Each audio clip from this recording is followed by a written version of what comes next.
Hey everyone, it's your boy, DiscoShiba, and I'd like to welcome you to my very complete guide on PvP randoms in PokeMMO. As an avid player of randoms, I tried searching on the forums, on Google, and on YouTube for any source of informative materials on this mode, but I found nothing. Even in terms of simple gameplay content, it seems like there isn't much being posted. For this reason, I've decided to fill that void and create this guide. I'm currently ranked number 5 on the randoms leaderboard, and my objective with this video is to share my knowledge with other players to help them out on one hand, but also to share my passion for the game with the hopes of potentially getting new people into randoms on the other hand. Obviously, the content of my guide is very much based on my own opinions, and by no means do I claim to speak in absolute truths. This isn't a scientific expose, so it is possible that you disagree with some of my talking points and have a diverging stance on certain matters that I raise. Although the following concerns randoms, there is some information that you may use for other modes, such as OU or doubles, but if you do so, please take what I say with a grain of salt, because my main focus here is to cover randoms PvP, so some of my tips can't just be copy-pasted onto different modes because they just won't be relevant.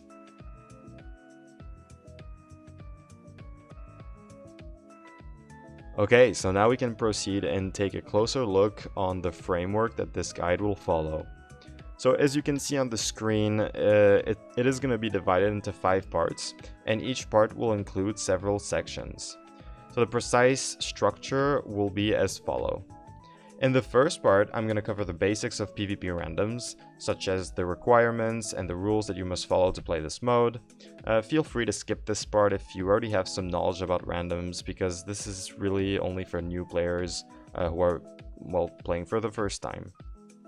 In the second part, I'll go over the external and internal tools that you can use during your matches to help you win games. In the third part, I'll address the pre-game phase of randoms, or in other words, everything that happens before you or your opponent make a move. In the fourth part, I'll cover the gaming phase, that is, everything that unfolds after you or your opponent make a first move. Lastly, I will go over 2 of my games and apply all the theory that I would have talked about to concrete gameplay. Before diving into this guide, I'd like to provide a short but important disclaimer. You might have heard that playing randoms is a good way to learn other modes, such as OU, and I agree, but only to a certain extent, and that extent is the understanding of very basic PvP dynamics. In my opinion, playing randoms can actually have the opposite effect and jeopardize your playstyles in other modes. There are 2 reasons why I say this. The first reason is because the psychology behind PvP randoms is very different from other modes, for the simple reason that in those modes you can see the enemy's teams. In randoms, all Pokemons besides the first ones are hidden. As a result, the way you switch Pokemons and make your predictions will be very different. So in other words, the psychology behind randoms involves a completely different mind game than in other modes. Secondly, the damage you deal and take in randoms is tremendously different from the damage in OU, UU, NU, or doubles. The reason again is simple. Pokemons in randoms have different levels, have neutral EVs and natures. For example, the damage of a bullet punch coming from a Choice Banded Scissor with Technician will be much lower in randoms than it is in OU. All this because of the gaps in Pokemon levels. As a consequence, if you play dozens or even hundreds of games in randoms, you will get accustomed to the damage dealt and taken in randoms. And if you start playing OU all of a sudden, the difference in damage will most definitely catch you off guard. So I would not suggest that you get into randoms to learn other modes, but rather just to enjoy the fact that you can get a free PvP mode. And really just to enjoy randoms for what it is, an accessible and fun game to play. So yeah, that was it for my little disclaimer, and without further ado, let's get started.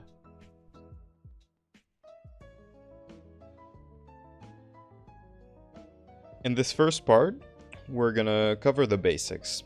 So what is randoms, what are the rules, and what are the requirements? So what is PvP randoms? The concept is fairly simple. You queue up, and once the game starts, you're given a temporary team of 6 different Pokemons selected at random from a specific pool. Once the game is over, you will not be able to keep these Pokemons and they will disappear from your party. And each game, you'll get a different team with different Pokemons. Randoms follows a singles format, so you don't have the possibility to do a 2v2 with your attributed Pokemons. It's only going to be a one-on-one. When you win games in randoms, you're going to be compensated with 3 different types of rewards. The first reward you'll get are battle points. Battle points are a sort of currency in PokeMMO with which you can buy items at different locations, such as the Battle Frontier in Hoenn, where you can buy combat items, secret base items, special moves, and so on. I usually use my battle points to buy choice scarves or choice specs and sell them on the GTL, because it's the best that you can get out of those points. By doing that, for every 10,000 battle points, I get around 100,000 Pokeyen. So it's a pretty terrible money-making method because it takes a lot of time to get 10,000 BP. To check how much BP you have, just take a look at your trainer ID. It says how much you have on you. The second type of reward you'll get are ELO points. These are the points that will simply determine your rank as a player. And inversely, if you lose, you'll also lose ELO points. The third reward category are matchmaking reward points, which are not to be confused with normal reward points. These are 2 different types of RPs. So how it works is that you'll get matchmaking reward points after every win, and each time you reach a certain threshold, you'll receive a prize, which will either be an item or a Pokemon for which you may choose certain features, such as the IVs or egg moves. And these prizes will reset every 2 weeks. Now at 10,000 points, you'll receive a hat vanity, like the ones I'm wearing right now. This will also reset, but only at the start of every new season. Keep in mind that these items are not tradable, so you can't make any money out of them, unfortunately. And if you end up in the top 3, congratulations to you. It means you're really good at the game, and PokeMMO will actually reward you and give you one of the following hats. So like I said, you get Pokemons from a specific pool. In other words, not all Pokemons in PokeMMO are included in PvP randoms. If you wish to consult the precise pool of Pokemons, you can just click on PvP statistics and view the list of Pokemons included in randoms PvP. Unlike other modes, as I've stated as well, your Pokemons will not all be level 50. Their levels will be different and will vary between level 55 and level 100. The weaker Mons will usually be of higher level, whereas the strong Pokemons will have a lower level. This is done for balancing purposes. For instance, a Garchomp will be level 63 and a Sunflora will be level 90. I'm not sure about the exact numbers, but it looks pretty much like that. And that's done because if they were both the same level, the gap in strength would be too significant for them to be able to fairly compete against one another. So Pokemons and randoms that are usually bad in PvP in normal modes can be quite good in randoms just because of their level, as it is the case for Sunflora. In the contrary, Pokemons that are usually broken in OU, such as Dragonite, Garchomp, or Scizor, while in randoms, they're not that great. I wouldn't say they're bad, but they're clearly not as good as they are in OU. Furthermore, in randoms, every Pokemon you get will have a neutral nature, neutral EVs, so 50% in everything. They will all have 6x31 IVs, but sometimes they might have 5x31, If they're a special attacker, they'll have 0 in physical attack, just to minimize the damage received should they hurt themselves in confusion. Other Pokemons could also have 0 in speed if they have a Trick Room, or if they have Gyro Ball, for example. And every Pokemon you have will also have a held item. Now, the rules and requirements are very simple in PvP randoms. The only requirement for randoms is that you need a 4th gym badge in any region, and 1 region is enough. So if you only play in Hoenn, all you need is a 4th gym badge of Hoenn, and that unlocks randoms. It's that simple. There's nothing else you need. And it's quite nice because that also means you don't have to spend time building a team, you don't have to spend money building a team. So in that sense, randoms is very accessible to new players, and I really like that fact about it. The rules are the classic rules that you can find also in the PvP section of the game, and they're the same for all modes with a couple tweaks. So the first rule is that you have a sleep clause. So if you already put a Pokemon on your opponent's side to sleep and it is still sleeping, you can't put another one to sleep. This does not include rest. Along the same lines, this is something that I noticed, is that you cannot use Encore on a Pokemon that is sleeping because of rest and that uses Sleep Talk. Just keep that in mind, it's a small detail. The second rule is that one-hit KO moves are prohibited, so that's fine in PvP randoms because no Pokemons will have those moves since they are predetermined by the game. The third rule is that there is an evasion clause, so your mons cannot raise their evasion stats. Again, since their moves are predetermined, the game will not give you those moves. There's also a species clause, so you cannot have the same Pokemon twice, but you can have Pokemons that are in the same evolution line. So it could happen, for example, that you receive Blissey and Chansey. There's also a bag item clause, so naturally you cannot use the items in your bag. And there is a pristine clause, so every game your Pokemons will start with full health, with an intact status, full PPs, and yeah, I mean that's pretty normal. Now there is another difference in randoms compared to other modes, such as OU. It's that as of June 2024, Dugtrio is still not banned in randoms, unfortunately, so it does still exist. It's something you might want to keep in mind.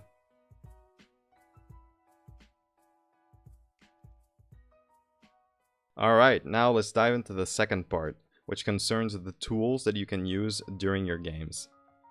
The first set of tools are what I call internal tools, so these are tools that you can find within the game, so in PokeMMO.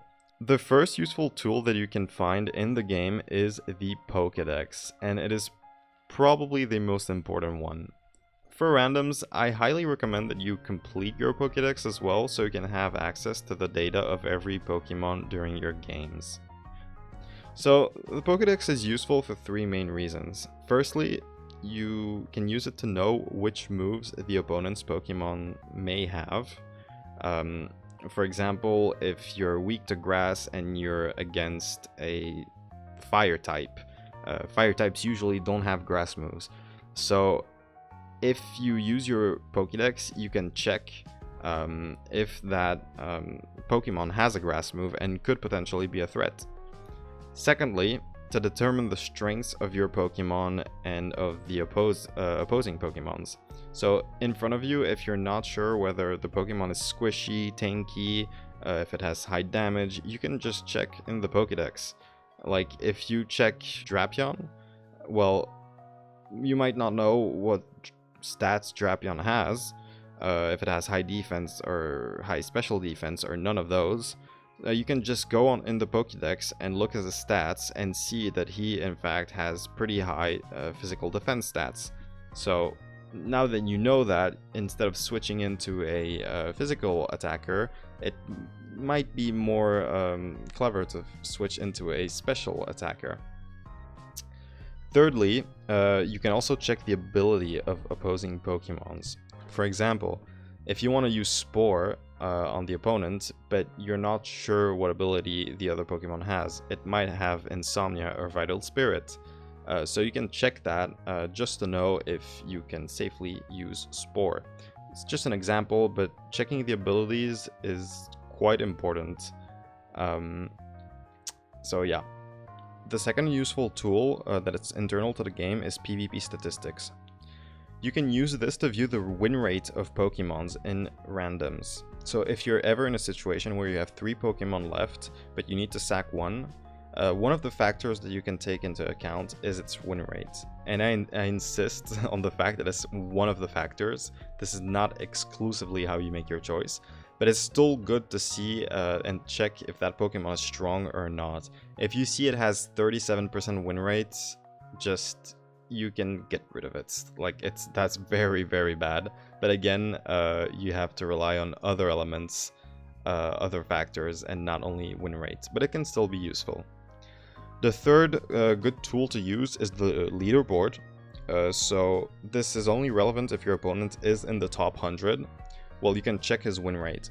If it's really high, his playstyle will be different from someone that has like a low win rate. So if the person has 80% win rate, his playstyle will be different from someone that has 50% win rate. In general, people with a lower win rate tend to predict less and make more obvious moves, whereas people with high win rates are more inclined to predict and think a bit more ahead. So the last useful tool is the spectate section. Here, in this section, you may spectate games of players who play randoms. And if these are frequent players, you might end up getting matched up against them eventually. In this sense, watching the way they play against other players will help you understand their thought process and more generally their playstyle. So you can learn from that, and then you'll have the advantage if you ever play against them. Also, it's a very good tool to learn how to play and to learn the movesets of Pokemons and just to know how the game works and the dynamics of randoms. Now we move on to the external tools. There are 3 tools that you may want to use. Well, actually it's more like 2.5. The main external tool that you'll use for PvP in PokeMMO is the Pokemon Damage Calculator from Pokemon Showdown.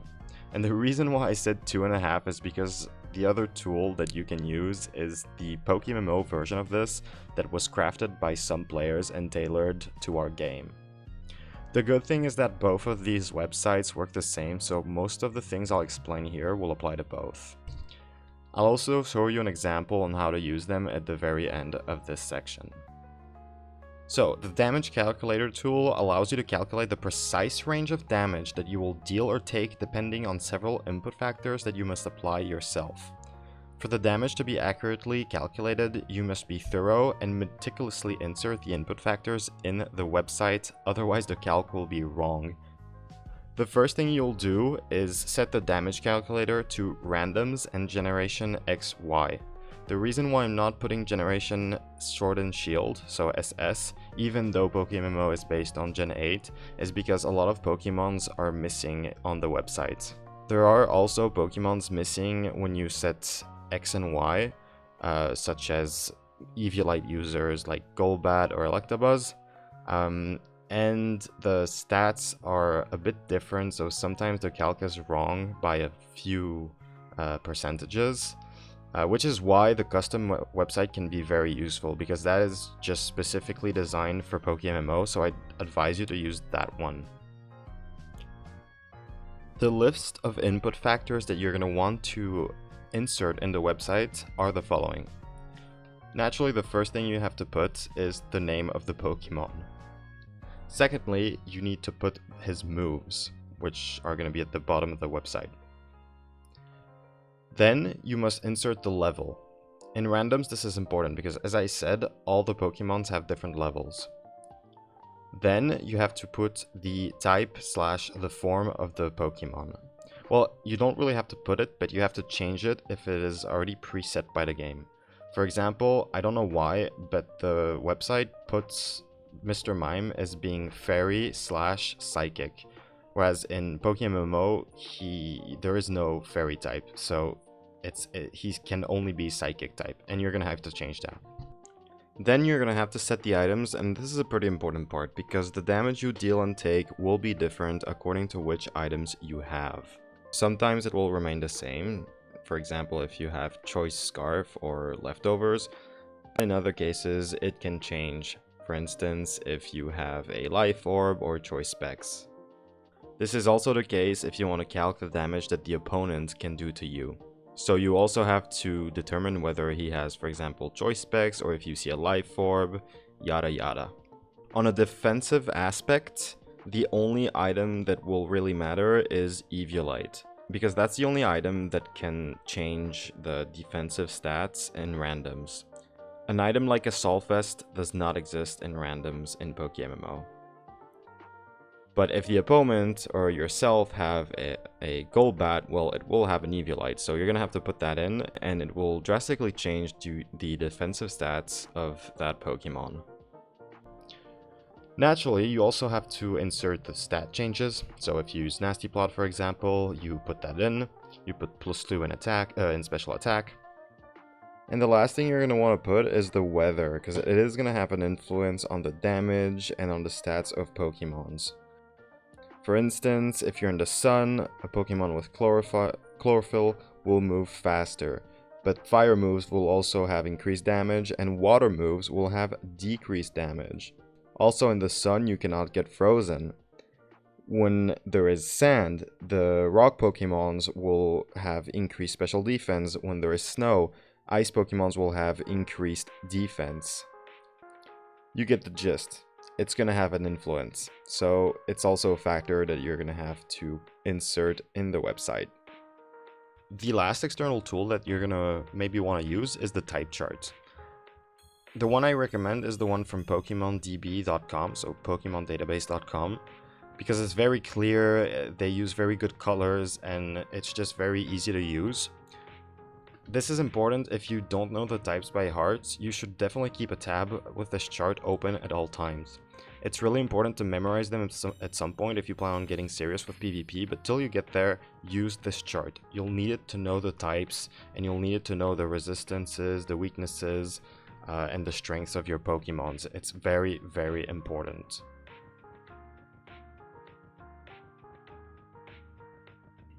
Alright, so I'm going to give you a little example of how this works. So here you click on random battles and you click on X and Y. Let's take Mr. Mime as an example. And let's put Tyranitar as another example. As I said, by default he is set as a Psychic Fairy type, so you have to choose that. You have to change that. Down below you'll put the level, so let's put 78, and you also have to change the level of the opposing Pokemon, so let's put I don't know, 86. If you change your stats, for example with Nasty Plot, then you will add +2 here. Also, don't forget to change the ability if it is relevant. And you have the item that you can also change. So let's just give this guy a life orb. Then at the very bottom you have the moves. So let's just put Signal Beam for the sake of the example. There we go. And lastly, what you have to pay attention to is the weather, and since we know Tyranitar summons a sandstorm, we have to select sand. And in this case, now you'll get to see the damage that you will deal up here, well, the range of damage, and the range of damage that Tyranitar might deal. Keep in mind, again, Assault Vest is not in the game, so if you want to calculate your own damage, it doesn't matter what the opposing mon has as an item.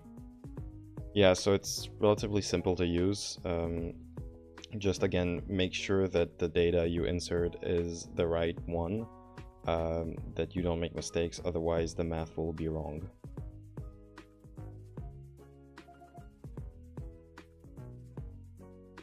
Alright, now let's dive into part 3, which is the pregame analysis.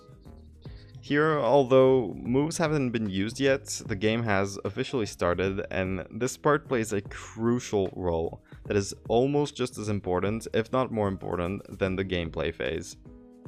Hereafter, I'll develop the various factors that you must take into consideration before making the first move. So don't rush as soon as you get your team and take some time to strategize. So point A.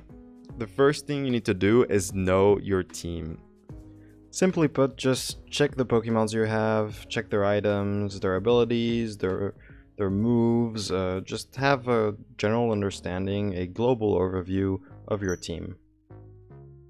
It's also important to grasp the interplay between your Pokemons, so the potential interactions that they might have between each other. For example, if you have a Torkoal with Shell Smash, it's pretty weak.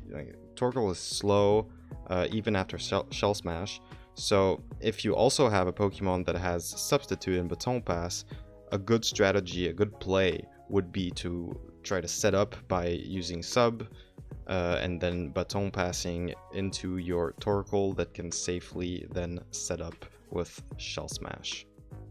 Now, the second point, which is point B, is to identify your strengths and weaknesses. This is divided into several subsections, which I'll go over one by one. So, the first thing you need to do, the first strengths and the first weaknesses you have to identify relate to the types. So you need to identify the types of your Pokemons. On one hand, you have to identify the types that are covered on an offensive aspect. So which moves you have, like if you have a lot of fire moves, or if you have a lot of rock moves or ground moves. And on the other hand, you need to go over which types are covered on a defensive aspect. The corollary of this rule is that you must also determine which types are lacking on your team, both on the offensive and defensive aspect.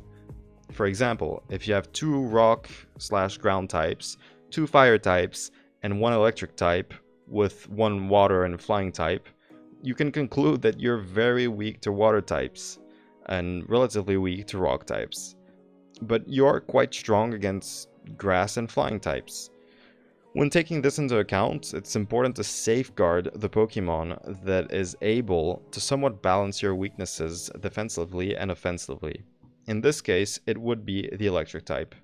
In other words, if the opponent has 1 or 2 water type Pokemons, depending on the circumstances, they could easily wipe out more than half of your team. All the more if the opponent keeps them for last. For this reason, protecting and keeping your electric type Pokemon throughout the game will be important. Essentially, you're protecting what you have in scarcity, so what you have the least, since you'll only have 1 of those. Along the same lines, if you have to sack a Pokemon, you should prioritize those for which the type is already covered by other Pokemons you have. So in this case, if you have like 3 fire types, 2 ground rock types, it might be best to sacrifice 1 of them rather than your electric or water flying type. Obviously, there are other factors to take into account, and one of those factors is what Pokemons did the opponent reveal, for example. So if he revealed 3 grass types, it's best to sack your ground types rather than your fire types, and it's going to be better to keep your 3 fire types and vice versa. But in general, if you have 3 Pokemons that are of the same type and are relatively the same in terms of usefulness, then it's better to sacrifice 1 of them if you have to sack a Pokemon.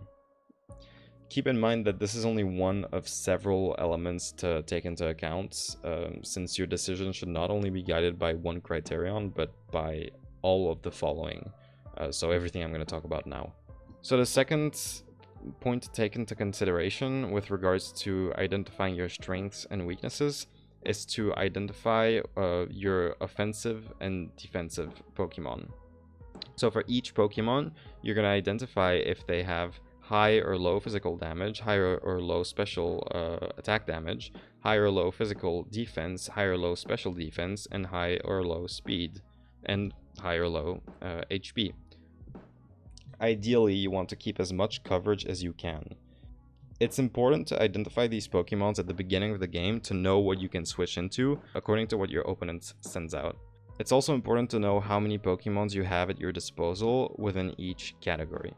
So for example, what you would do is you would take Pokemon number 1 and be like, okay, he has high special attack, high special defense, but his physical defense is pretty low, and his HP as well, but he has high speed, and you would do this for every Pokemon in your team. Just like with what I said regarding types, you want to preserve the Pokemons that have the stats that all of your other Pokemons don't have. For example, if you only have one Pokemon with high physical damage and all of your other Pokemons are special attackers, you're going to want to keep that physical attacker just in case. Because again, as an example, if your opponent has a Chansey, which has huge special defense, if your physical attacker dies and you're only left with special attackers, you pretty much lost the game. So always protect and try to keep what you have that is in scarcity in your team. If you're wondering what can be considered as a high stat, a good rule of thumb in this sense is that any stat above 200 is really good. Now the next point is to identify your items. This part is fairly simple and straightforward. You must know which items you have and how you can use them. For example, if you have a Pokemon with Eviolite, he's going to be bulky. If you have a Pokemon with choice items like a choice scarf, well, he's going to be faster. And in that case, it's also good to know whether you should use Trick or not, if that Pokemon has Trick and has a choice item. Sometimes it's better to keep the item instead of tricking it. It really depends on the situation.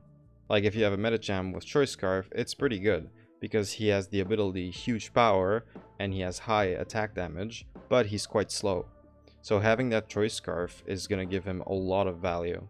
On the other hand, if you're facing a team with multiple Pokemons that have utility moves like a Chansey or an Umbreon, well then in that case, using Trick can be very beneficial. It's really up to you to decide when to use it. But what you shouldn't do is just automatically Trick because it's like the go-to move. There are many cases where it is actually better to keep your item instead of tricking it. Yeah, these are just examples, but it's important to take all the items you have into account when you make your moves. Also, another tip is to try and send out Pokemons that have Focus Sash before the opponent can set up hazards. For example, if the opponent sends out Fortress, you can be pretty sure that he's going to Stealth Rock. There's like an 80% chance. In this case, if you have, let's say, a Torkoal with a Focus Sash and Shell Smash, it's a really good time to swap it in, and just so you don't uselessly lose your Focus Sash to Stealth Rocks. Especially if you don't have a Defogger or a Rapid Spinner.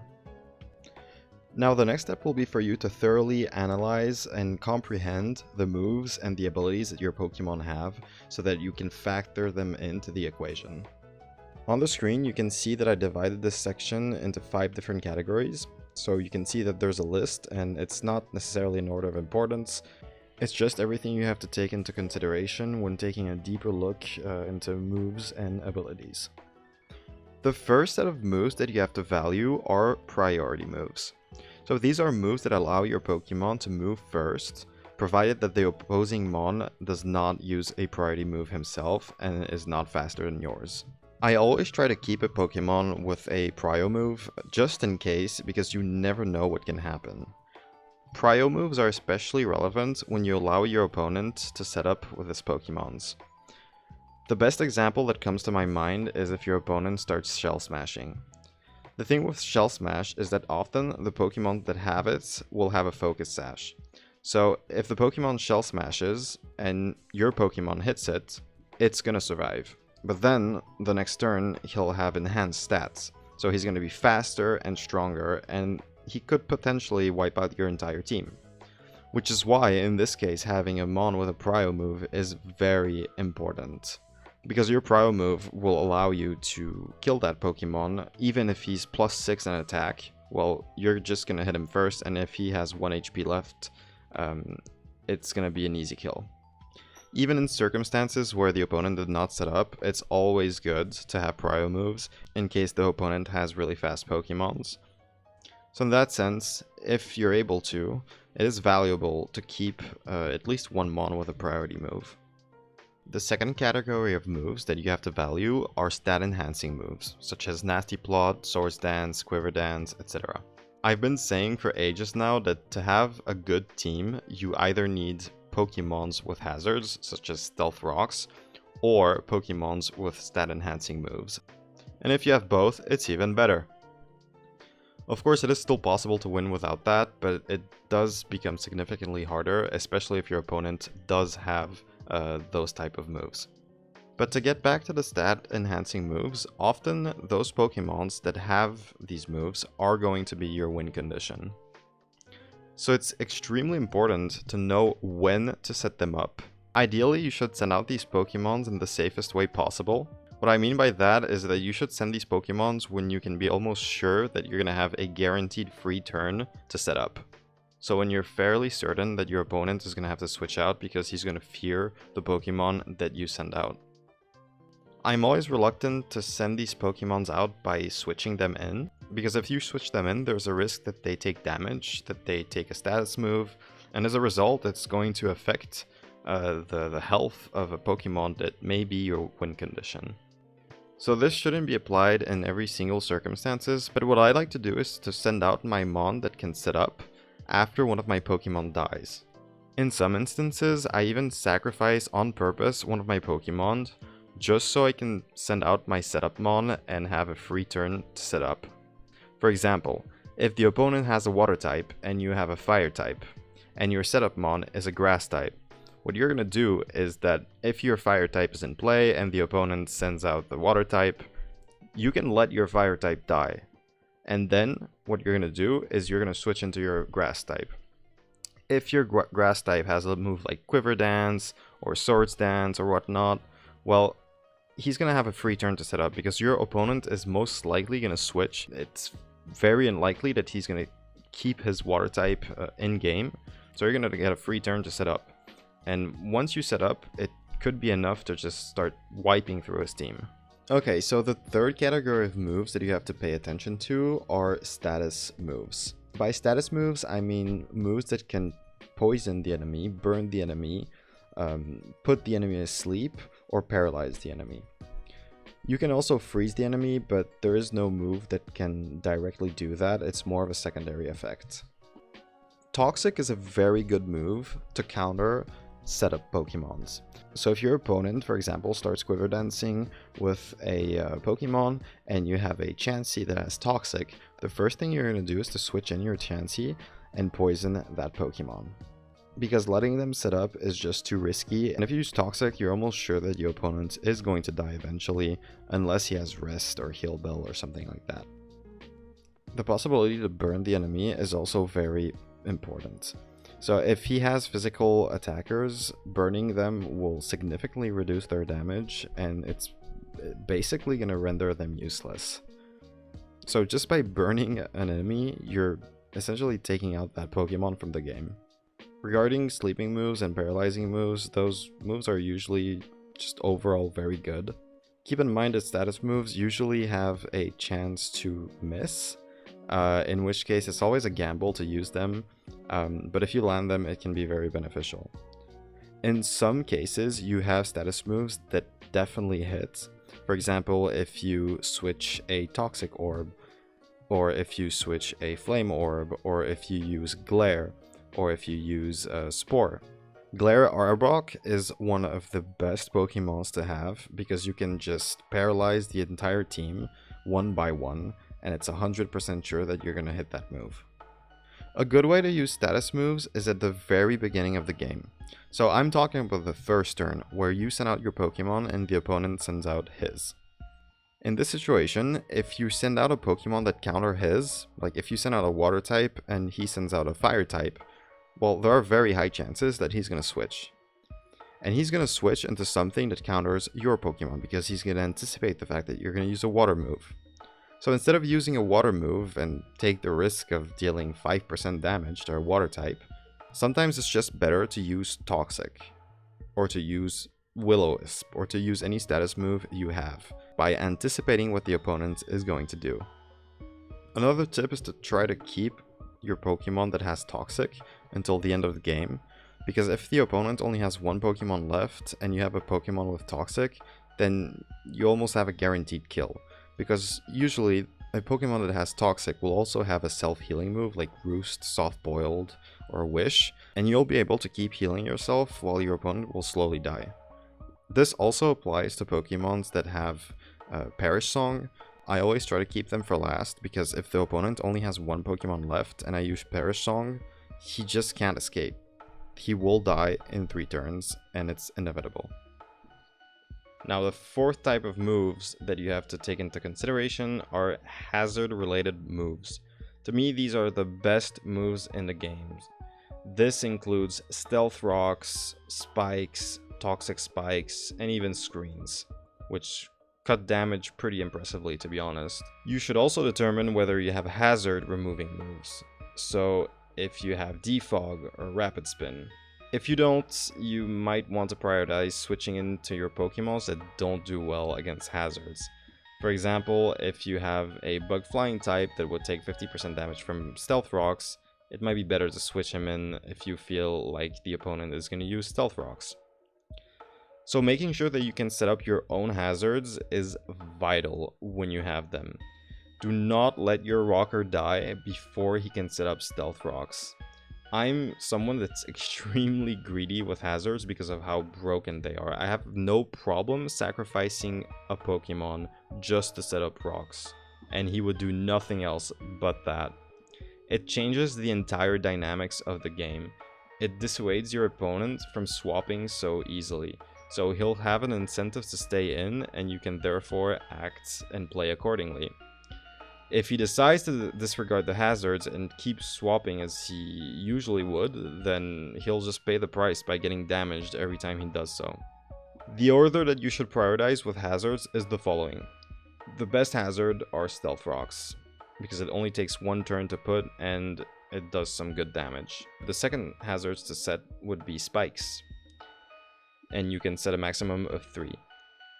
The third best hazards are Toxic Spikes. The reason why I put Toxic Spikes number 3 is because you don't know what Pokemons your opponent has. Because most likely if you're setting up hazards, it means it's the beginning of the game. And if you use 2 turns to put Toxic Spikes, and then the opponent ends up sending out a Poison type, then essentially you just lost 2 turns. Like, you just wasted 2 turns. It's not the same in other modes like OU, because you can see what the opponent has. But here in randoms you can't, so it's much riskier to set out Toxic Spikes. There are other moves that don't really fall into one of my categories, but are still worth talking about because of how strong they are. These moves are switch forcing moves and stat resetting moves. So you have some Pokemons that have moves such as Dragon Tail or Roar, and even though they don't deal damage, they are still considerably useful. Firstly, because you can force the switch out of an opposing Pokemon that may have taken a couple turns to set up and enhance his stats. Therefore, you would be neutralizing that threat, well, at least for the time being. Secondly, if you have hazards up, forcing switch outs are most likely going to damage or poison the switched opposing Pokemons. Thirdly, and most importantly, every time you force a switch out, there is a chance that new Pokemons are revealed. And in a mode like randoms, knowing which Pokemons your opponent has is the most important piece of information. In this sense, sometimes your win conditions will simply be Pokemons that have switch forcing moves. Regarding stat resetting moves, these are also important to keep. You never know if the opponent has something like Belly Drum or Quiver Dance or any other move that can enhance a Pokemon's stat to the point that it becomes a deadly threat. So having those moves in your party can be very useful. Abilities play a huge role. At the beginning of each game, you gotta take the time to read each ability and understand how they work and how they can be used. This is especially the case for abilities that are not well known. So if your Pokemon has something like Vital Spirits, it means he can't fall asleep. So that's a Pokemon you can use to counter Spore or Lovely Kiss, for example. a Pokemon with compound eyes will land its moves more easily. So if it has Sleep Powder, which has a 75% chance of landing, well, in this case, since its moves will be more accurate, it's an almost guaranteed hit. A Pokemon with Trace is extremely versatile, so you can use it to counter fire moves if the opponent has Flash Fire, for example. You can use it to mimic Wonder Guard if you're against a Shedinja, or you can use it to gain Poison Heal if your Pokemon happens to be poisoned. So understanding the abilities first, and then understanding in which circumstances they can be used is very important. Alright, now we can move on to point E, identifying your win condition and your sacking Pokemons. In some cases, the gods of PokeMMO will give you Pokemons that are significantly more impactful than others. To put it another way, if there was a randoms tier list, these mons would easily be in the S tier. One that comes to my mind is Flareon. Flareon has extremely high physical attack damage, high special attack damage, and very high special defense. He hits like a truck, all the more if he is choice banded. His Flare Blitz, even against fire Pokemons or water Pokemons, will deal tons of damage. So this is a perfect example of a Pokemon you're going to want to keep throughout the game. You're going to use him offensively, but you're also going to have to switch him out as soon as the opponent sends out a Pokemon that can threaten your Flareon. Now, your WinCon is not necessarily going to be one Pokemon in particular. It could also be the interactions between your Pokemons. For example, if you have a Pokemon that can set up Stealth Rocks, another one that can set up Spikes, and another one that has Roar, and let's imagine that all the other Pokemons you have are stall Pokemon, some of which have Toxic or other moves that are status moves or utility moves, then your WinCon is not going to be a specific Pokemon, but it's going to be the interplay between those Pokemons. So specifically between the Pokemon that has Dragon Tail, Roar, and the ones that have Spikes and Stealth Rocks. And so in this situation, your win condition is not going to be one Pokemon that has a huge advantage in terms of stats. It's more going to be your ability to switch out every time and to try to counter your opponent.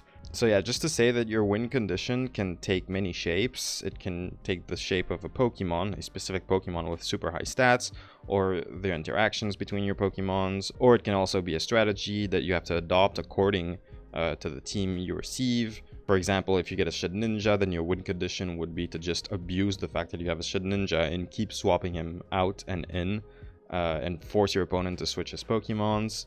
But yeah, so it's up to you to determine what it's going to be at the beginning of the game. Keep in mind, however, that your WinCon can vary throughout the game, and it can change according to the circumstances. So it's very possible that at the beginning you determine a specific Pokemon to be the WinCon, but then the more your opponent reveals his Pokemon, the more you realize that Mon is not really going to be the win condition, but it's rather going to be another Pokemon. In which case, naturally, you'd have to adapt. Something else that's worth mentioning is that the value that you give to all the other factors will be more important in relation to your win condition Pokemons. What I mean by that is that all the other factors should be analyzed more in depth when you are considering them with regards to your win conditions. For instance, if you have a Flareon and if you have a Quagsire, and those are the two Pokemons that you determined as your win conditions, then specifically for them, you should re-evaluate and reanalyze all the other factors that I've covered. So for example, you're going to take your Flareon and you're going to determine, well, okay, he has a Life Orb, he has Quick Attack as a Prio move, he has very high attack damage, decently high special attack damage, low speed, high special defense, he has the ability Flash Fire. And then you should also look at what your other Pokemons can do to help your win conditions. So in the case of a Flareon, if your Flareon is to be set against a water type, well, you're gonna have to play around that. And if you happen to have a Pokemon like Vaporeon that can have the ability Water Absorb, well then you know that you can use that Vaporeon as a protection for your Flareon. In other words, your Vaporeon is gonna become your Flareon's bitch. On the other hand, some Pokemons are weak, weaker than average, and some are just straight up garbage. These are the ones you should prioritize should you be in a position where you have to sack a Pokemon. For example, there are two Pokemons that I can think of that are hilariously bad in randoms. Those Pokemons are Rotom in its normal form, so Ghost Electric, and Wormadam in its Bug Grass form. Note that the other Rotoms and Wormadams are actually quite good, but these two are terrible. So if you get one of these, throw them out. Like, the first Pokemons you have to sack are those. There are exceptions, of course, like very situational exceptions. For example, if you have a lot of hazards up and the opponent has Rapid Spin, well, it's useful to keep a Ghost-type Pokemon. Identifying your WinCon and your sacking Pokemons is a step you have to take before the game starts, so when you analyze your team, but it's something that evolves throughout the game. The more the opponent reveals Pokemons, the more you'll understand what you're going to need in your team, and it's possible that your WinCon or your sacking Pokemon change. But before you know any of that, and before any information is revealed by your opponent, it's still good to select a few, like 1 or 2 Pokemons that are your WinCons. Just based on their stats, their strengths, their weaknesses, their types, their items, and so on. But then, as the game unfolds, you might realize that you should switch your WinCon, or that the Pokemon that you're designated as a win condition is in fact not going to be a win condition. So as soon as you're going to see more information from the opponent, or in other words, more items that he shows, more Pokemons that he shows, more moves that he shows, you're going to have to adapt and potentially change your win condition and your sacking Pokemons. For example, if you have a Flareon that you designated as a win condition, but the opponent only has rock types and water types, then your Flareon is not going to be your win condition anymore. As soon as he starts revealing and you notice that your win condition is in fact not going to be your win condition, then you're going to have to reevaluate the situation and adapt. Or in other words, you're going to have to identify different win conditions, and you might potentially also have to change the Pokemons that you designated as sacking Pokemons. Now let's move on to point F, identifying the opponent. So in PvP, you don't play against Pokemons, you actually play against players. And since the PvP community in PokeMMO is relatively small compared to other games, it's far from uncommon to face the same players over and over again. If you remember the players you play against, you'll also remember their playstyle.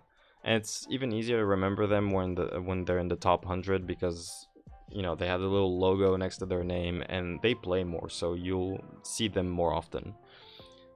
A vast majority of players maintain the same playstyle, which makes sense since there isn't really an incentive for them to randomly switch playstyles.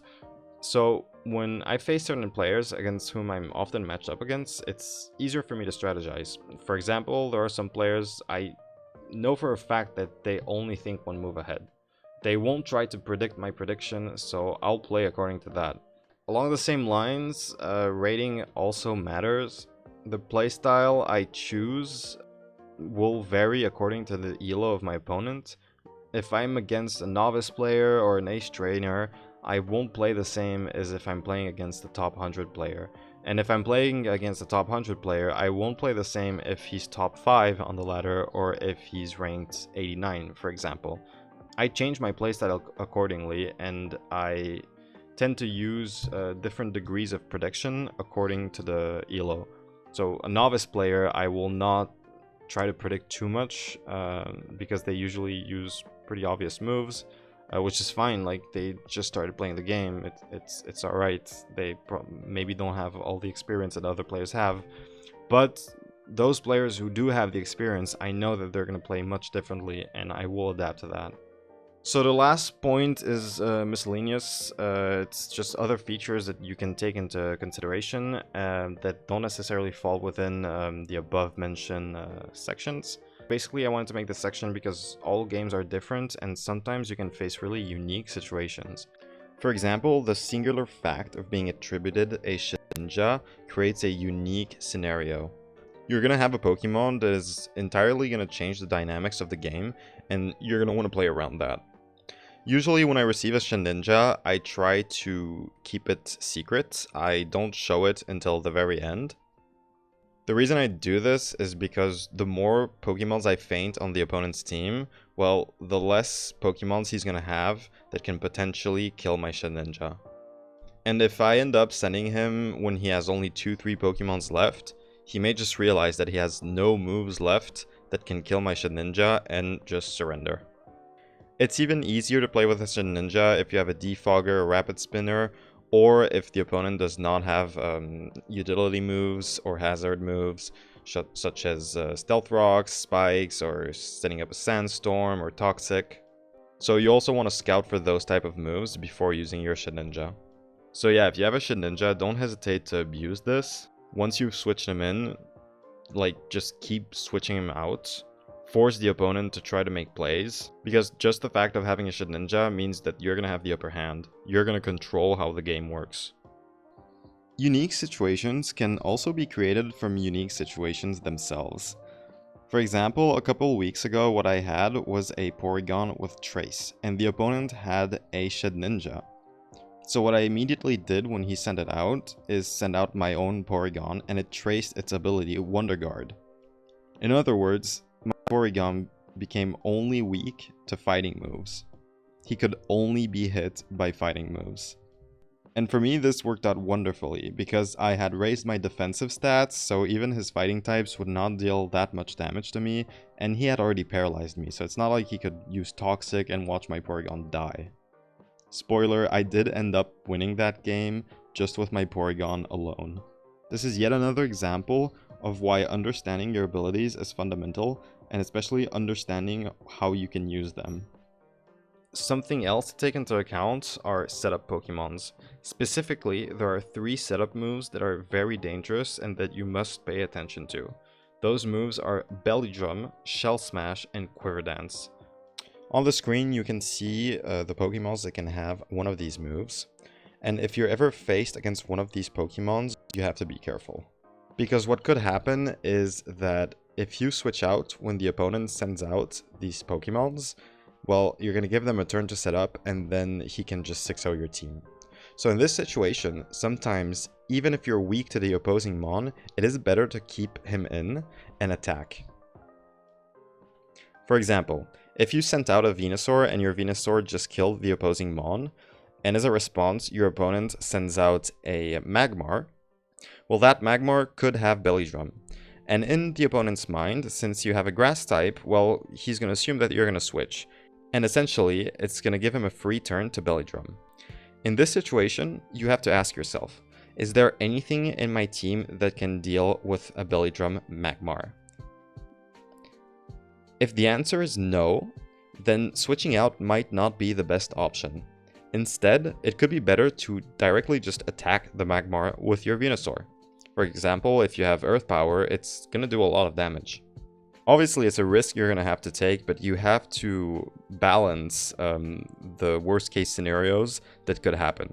So if he does have Belly Drum and there's nothing in your team that can handle that, well, he will just 6-0 your team. Now, the other worst case scenario, if you don't switch out and he doesn't have Belly Drum, is that you just lose one Pokemon, Venusaur. So if you stay in with Venusaur and he doesn't have Belly Drum, well, your Venusaur will most likely die.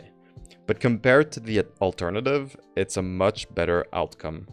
Since you don't know the moves that the opponent will have, it's really about trusting your instincts and your gut feeling. But I'd say in most cases, the best solution is to assume the opponent has a setup move like Shell Smash or Belly Drum, and to not take the risk of having your entire team die because you let the opponent set up for one turn. Another dangerous move that I did not talk about is Cosmic Power.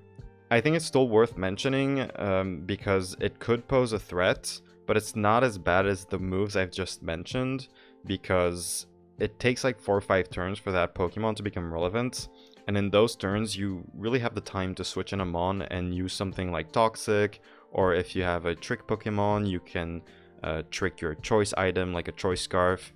So there are easier ways to counter these mons than a mon that would have Shell Smash, for instance. There is something else I'd like to talk about in this miscellaneous section, and that is knowing the movesets of Pokemons.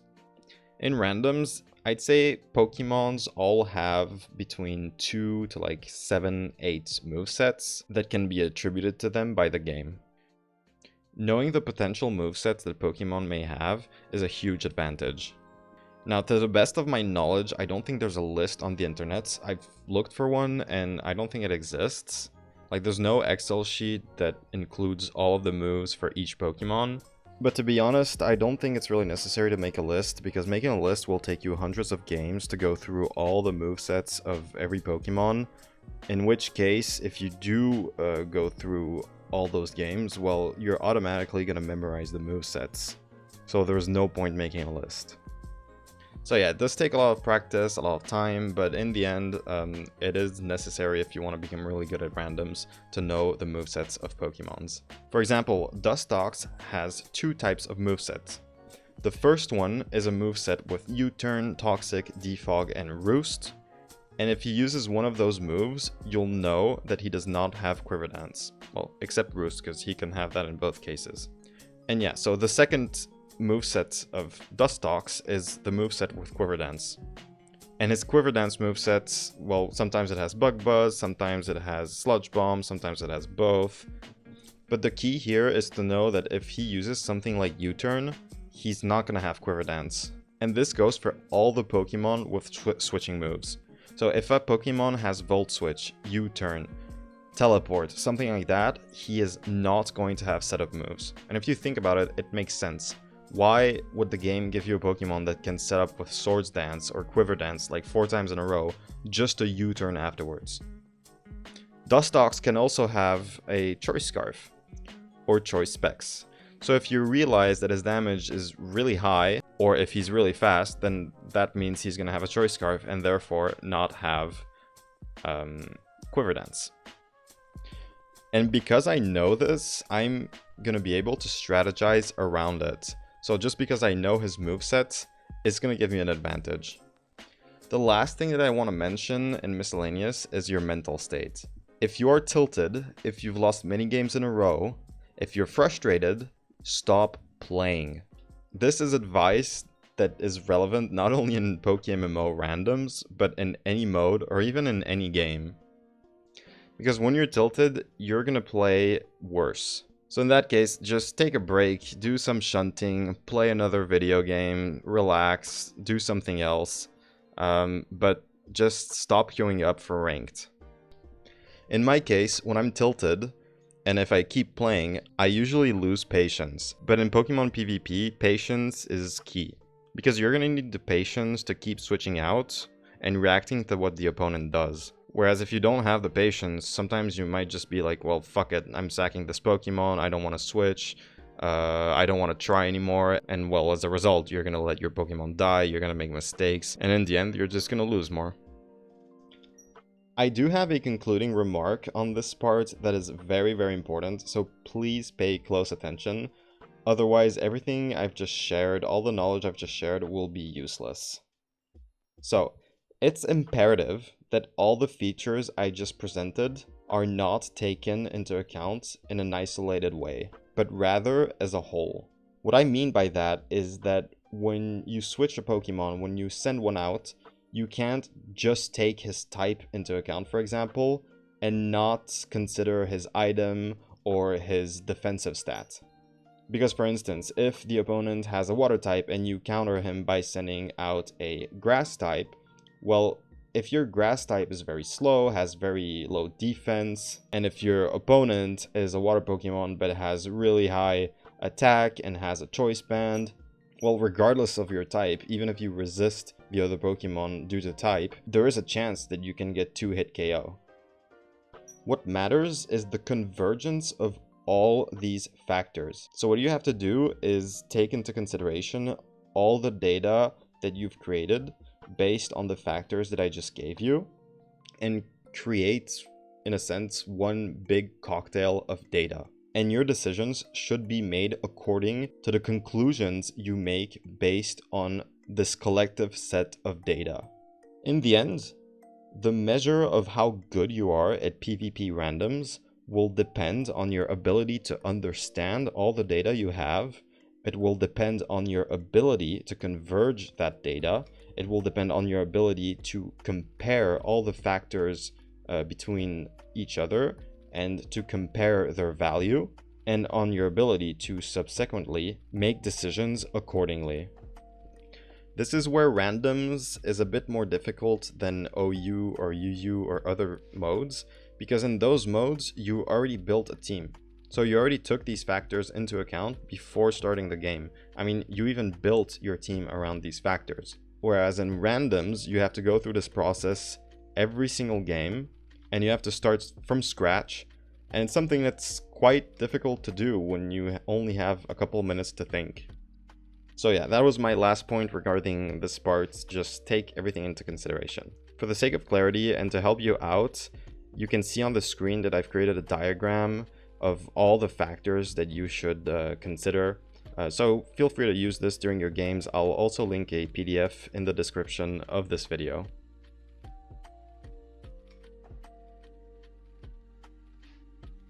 Alright, so now we are in part 4, which is the gameplay phase. So the gameplay comes after you or your opponent makes the first move up until victory or defeat. Essentially, this part is just an extension of everything you factored during the pregame, so everything I've just talked about. The only difference here is that as the game goes by, the opponent and yourself will reveal more and more Pokemon. So in addition to all the factors I've mentioned, here, every time the opponent sends in a new Pokemon, well, it's going to be a new piece of data that you're going to put in your little soup, in your little cocktail of data, and it's going to have to influence the way you play. They will reveal moves, your opponent will reveal items, and more importantly, they're going to reveal Pokemon. So every time he reveals something, especially Pokemons, you'll have more data to factor in the pre-existing information that you already possessed. Therefore, everything I've just mentioned, the weaknesses, the WinCon, the items, the prio moves, the strengths and weaknesses, all of that, well, every time the opponent sends out a new Pokemon, it should be considered as a new variable that will alter, that will change or strengthen the conclusions you made based on all the data you had at the beginning of the game. In other words, you're going to want to make your decisions not only based on the data you've had since the very beginning of the game, so the static data, but also based on the new variables that are going to come into the game, which are the Pokemons that are going to be revealed by your opponent. So you're going to want to converge the conclusions you made based on your pre-existing data with the new variables. And the conclusion of that convergence is going to translate itself in the decisions you will make. Therefore, your game plan will have to evolve throughout the game, and you'll have to adapt it as soon as the opponent reveals more information, such as Pokemons, items, moves, etc. For this very same reason, it's also important that you try to reveal as little information as possible to the opponent. If you have to switch Pokemons, and you have to choose between one that you've already shown and one that you have not yet shown, assuming they have more or less the same value, depending on the circumstances, you should prioritize swapping back into the Pokemon that was already revealed. So the goal is to reveal as little as possible. The fewer the moves you reveal, the fewer the items, and the fewer the Pokemons, the better. Of course, you should still be flexible with this rule. It's not really a rule, it's more of a guideline that you should strive to follow. Don't shoot yourself in the foot trying to follow this when the obvious best choice was to reveal Mon and yeah, switch into something that you hadn't revealed yet. There is a rule of thumb that I use and that many high-rated players use as well, is that we always try to keep at least one Pokemon secret at all times. Ideally 2, but definitely one. So we'll always keep one Pokemon secret until the very end. And this is a Pokemon I would reveal only if I have no other choice, and if the game depends on it. Along the same lines, in the event that both teams, both you and the opponent, reveal all Pokemons, well, there is going to be a shift in the dynamics of the game. So the psychology and the gameplay is going to change based on that very factor. This is when randoms is going to look a bit more like OU or other modes, where all Pokemons are revealed. And this is also when, essentially, your playstyle and the opponent's playstyle with regards to predictions is going to change. Because when all Pokemons are revealed, you both will be more inclined to predict, and it's going to become easier and more feasible to predict 3-4 moves ahead. Whereas when Pokemons are not revealed, it might not be the best idea to do that because you have no idea what the opponent can send out. So, moreover, and assuming that both you and your opponents are in more or less an equal situation, if he were to reveal all of his Pokemons and you still have Pokemons that for which the identity remains secret, then you'll have a big advantage on the opponents. For the simple reason that you will know everything he has, so you can start predicting more easily. And you will not only be able to predict more easily, but that's also what you should do. You should try to capitalize on the fact that you have all the information and he doesn't. In this sense, it's going to be easier for you to play and to strategize, whereas for him, his game is still going to be marked by that trait of uncertainty. And that is definitely something that you're going to want to exploit. So, remember when I talked about identifying the player? Well, according to who you have in front of you, there are different playstyles that you're going to find. In general, players adopt one of the following playstyles. It's not always applicable, of course, but this is a general way of seeing things. So you have the players that just don't predict. They just use the very obvious move. If they have a fire type in front of them, they will use a water move. Then there's the 1 degree prediction, so predicting the obvious move. So if you have, if you're a fire type and the opponent has a water type and you know he's going to use a water type, then you switch into a grass type. Then there's the 2 degree prediction, which is predicting the prediction. So then you have the 3 or above degree prediction, which is predicting the prediction of the prediction, in other words. But this is more relevant when a team is completely disclosed. So if you or your opponent completely show their teams, because the reason for this is if you don't know what the opponent has, like if he has 3 or 4 Pokemons that you haven't seen yet, why would you try predicting 3-4 moves ahead? Like he can have anything, so there's not really an incentive or a reason to predict that far ahead. Whereas if you know every single mon he has, then it becomes a mind game, and then you can start doing those 3-4 moves ahead predictions. Be like, oh, he's fire, so he's gonna try to predict my water move, but then he's gonna predict my water move, and he could go into grass, and then I could use ice, but he could predict that as well. Boom, boom, boom. So this happens quite a bit when you play against high rated players. Yeah. Then the last type of gameplay I'd say is the unpredictability gameplay. So it's a combination of all of the above, and to me this is by far the best strategy. So you have these players that always just predict 1 move ahead. Some of them always don't predict, but the most difficult players to play against are those that sometimes don't predict, sometimes they start to predict 2 moves ahead. Then for 4 moves, they're going to stop predicting again. Then for the next 6 moves, they're going to predict your prediction. And they just switch all the time. These are the players that are very difficult to play against. And I'd say that's the best strategy to have. Don't always try to predict 1 move ahead. Try to bring some diversity to the way you think and act during PvP.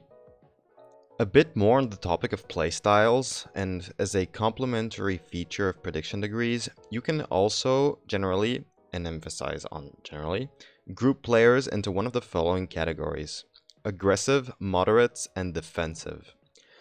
An aggressive player is going to take more risks, use a move even though one could have reasonably foreseen a switch, and have no problem sacking Pokemons. A defensive player is going to keep switching out Pokemons to protect himself, even though you could have reasonably assumed that he would make a move. Moderate players are those that do a bit of both, which is honestly the case of most players. This classification is meant to complement the classification I made with degree predictions. In that sense, players could therefore think 2 moves ahead, and therefore know that, for example, the Pokemon they sent out is going to die, and still let it die because they're planning on setting up their next Pokemon. A defensive player could very well not be predicting anything and switch just to save a Pokemon. As I've stated, you're usually going to see a mix of everything, but some players fit a bit more in either the aggressive or defensive box than others. In which case, identifying this can be helpful, since you're going to adapt your playstyle accordingly, including the way you predict. For instance, if the opponent has been switching every single turn to try and counter you, aka he's being very defensive, but only predicting one resistance ahead, then you can conclude that predicting his switch would be a safe course of action. Alright, I'm gonna give you a bonus gameplay that I've created and personally use in some of my games. I call this strategy the Hustler gameplay. The reason why I call it this way is because it's a direct reference to hustling in the context of games that involve money. So games like betting, poker, or any other similar games. In that setting, what a hustler would do is find players that are less skillful than he is and start making bets with them or start playing games against them for very small amounts of money. When doing so, he is going to bet like $50 and he's going to lose on purpose.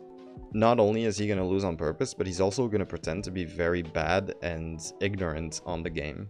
And so throughout the process, he's just going to repeat this and make more bets and waste more money, and every time he's going to pretend to lose.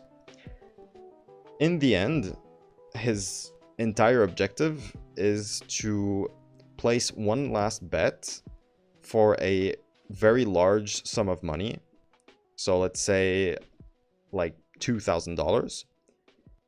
And after having lost all these games, the other players are going to think that this person is just ass, like that he's just super stupid, and they're going to see this as a free source of money. They're going to see this as an easy way to make $2,000.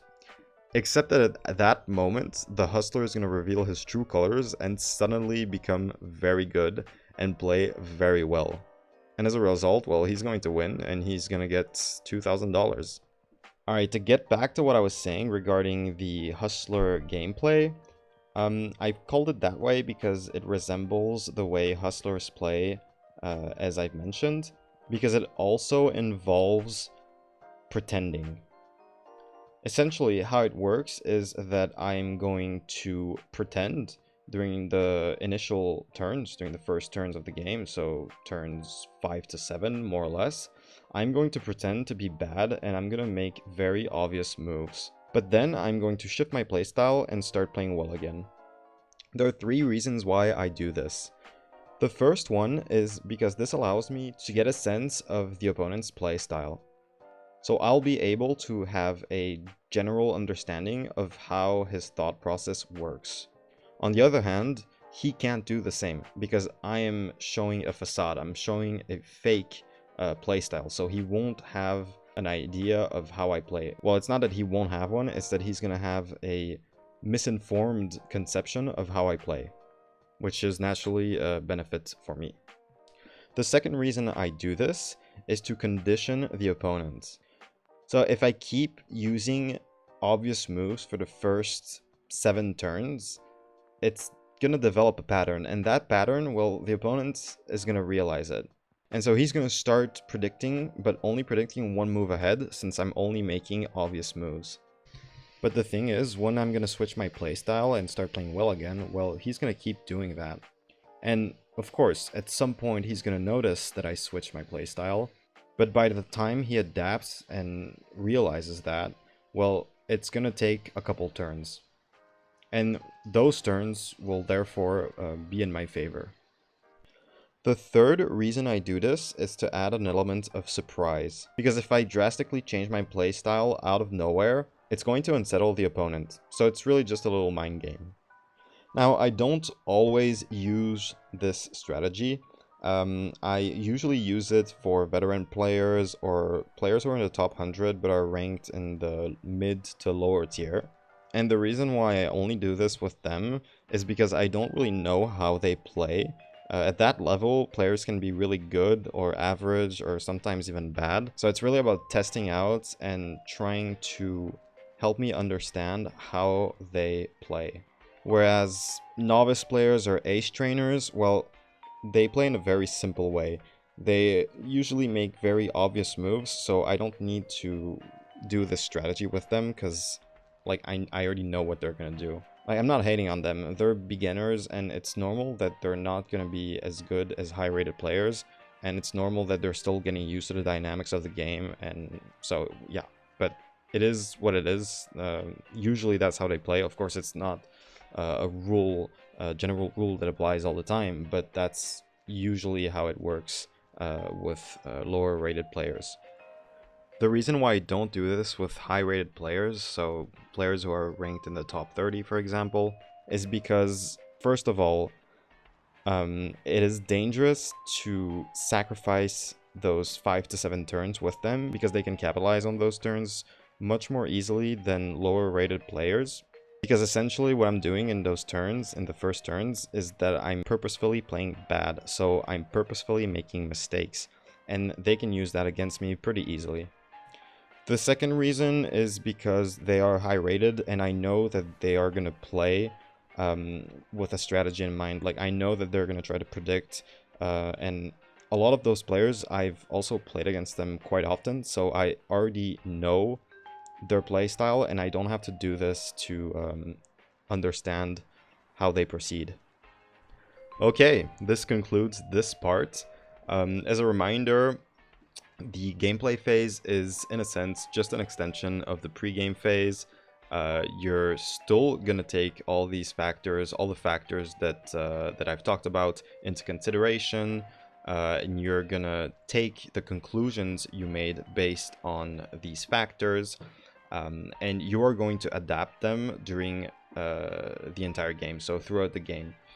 As soon as there are new variables in the game, so new Pokemons, new moves, new items that are revealed by the opponent, you are going to adapt your playstyle, and you are going to adapt your conclusions and make choices accordingly.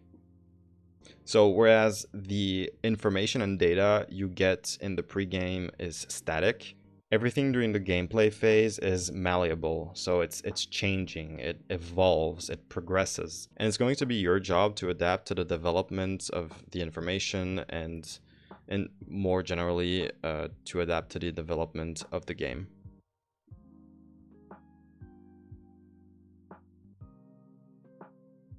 We are now in the last part of my guide, which is the game analysis. In this part, we're going to go over 2 of my games in order for you to get a better understanding of how all this theory, so everything I've just talked about, should be applied to concrete situations. More specifically, we're not going to cover an entire game, but we're just going to select the segments that are relevant to the objective of this part.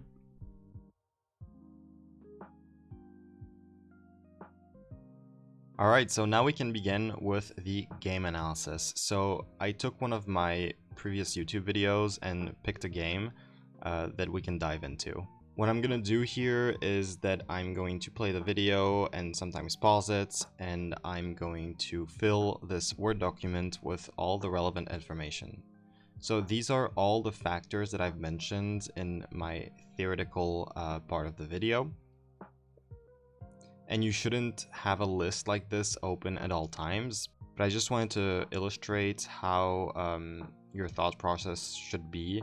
Well, at least this is how my thought process is. Of course, you can have other methods, but this corresponds to the methods that are explained in the video. In other words, it's just for you to see clearer. So here you can see the summary of my team.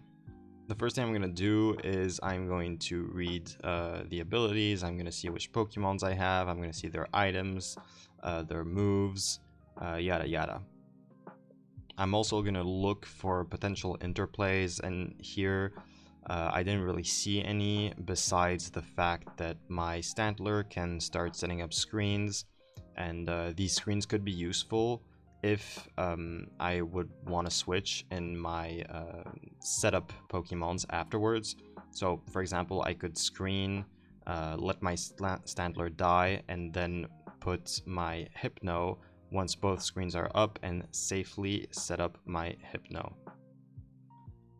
So here I'm gonna write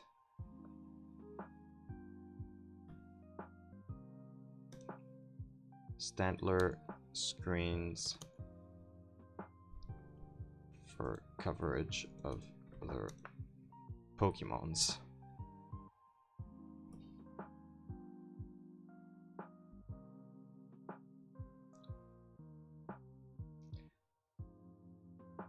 Okay, so now I'm going to identify my types and weaknesses. In this case, it doesn't seem like I'm particularly weak to a certain type, and my coverage seems to be decent. Perhaps I could be a bit weak to water ice types. Not because I don't have the defensive capacities, but more so because I don't really have good offensive moves against that, besides the Giga Drain that my Blossom has, and the Drain Punch of my Hypno. So I'm just gonna write that down. In terms of offense and defense coverage, I realized that my Gliscor has attack, physical attack, high defense, decent speed. My Bronzong has good defensive stats. My Golbat has good bulk because he has Eviolite, and if he sets up, he can also have good special attack. And my Stantler has, well, normal defensive stat, but because of his screens, it's going to increase a bit. But I'm just going to put here that he has physical attack. And my Hypno also has physical attack and high special defense. And my Blossom has special attack. I wouldn't say it's really high, but it could become high because of Queer Dance, and decent special defense. And in terms of items, I can see a bunch of leftovers. I can see there's an Eviolite, Light Clay, Citrus Berry for the Hypno, and again leftovers, so I'm just gonna leave it as it is. Nothing out of the ordinary, nothing to really take that much into consideration. My thought process would not be the same if, for example, I had a Focus Sash or a trickable item. Now, in terms of moves, it seems like I don't have a priority move, so I'm just going to leave that as it is. I do have a bunch of stats enhancing moves, so I have Swords Dance for Gliscor, I have Nasty Plot for Golbat, I have Belly Drum for Hypno, and I have Quiver Dance for Blossom. So I'm pretty good with stat enhancing moves, and the strategy I'm going to adopt will revolve around stat enhancing moves more than other aspects of the game. So in terms of status moves or utility moves, I do have a couple Roosts, and I have Moonlight, so I have healing moves, that's good. I have Toxic on my Bronzog, and that's about it here. Now there's something I can add in the stat enhancing moves section, even though it's not really stat enhancing, it's just that I don't have anywhere else to put it. It's that my Bronzog has Gyro Ball. So Gyro Ball, what it does is that it's going to deal more damage according to the other Pokemon's speed. So the slower you are compared to the other Pokemon, the more it's going to damage them. In that sense, if you're facing a Pokemon that has something like Quiver Dance or Dragon Dance, well, Gyro Ball is going to deal more and more damage the more they gain speed. That's why I'm putting it in this section.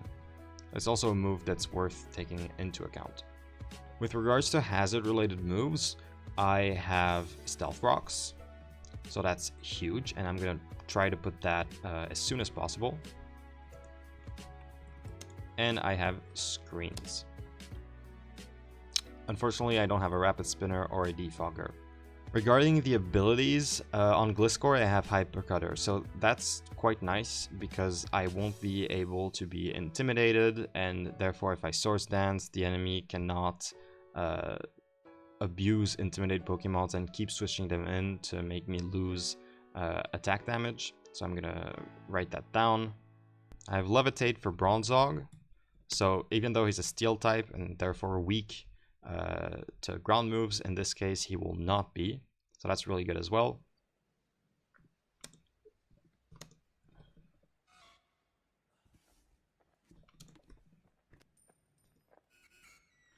I have Inner Focus on Golbat, but that's not really useful. It just means that he can't be flinched.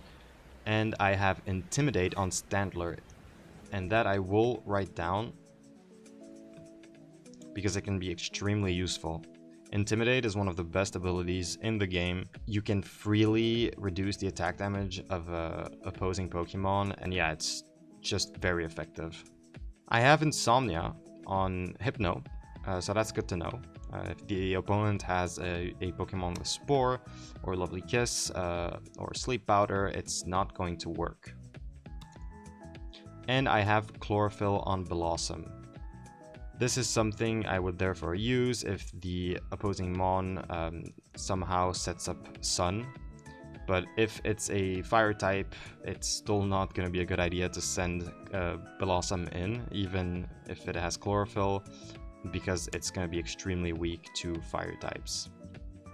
Now in terms of win conditions and sacking Pokemons, I'm really liking my Gliscor because he has Swords Dance, Roost, but he's also really bulky and he only has 2 weaknesses, which are Ice type and Water type. So if the opponent doesn't have those types, it's going to be very advantageous for me. So I put him as a win condition.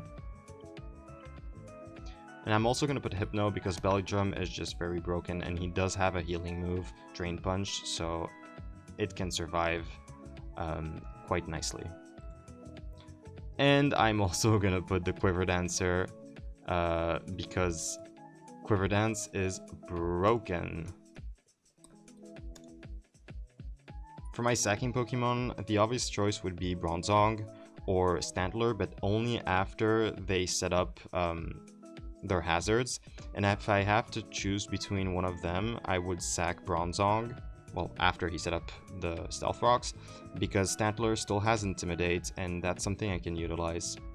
As a third Pokemon that I would sack, well, not really sack, but a Pokemon that I can safely switch in, it would be Golbat, because Golbat has Eviolite, so he's really bulky, and I doubt that he will die to anything in one hit.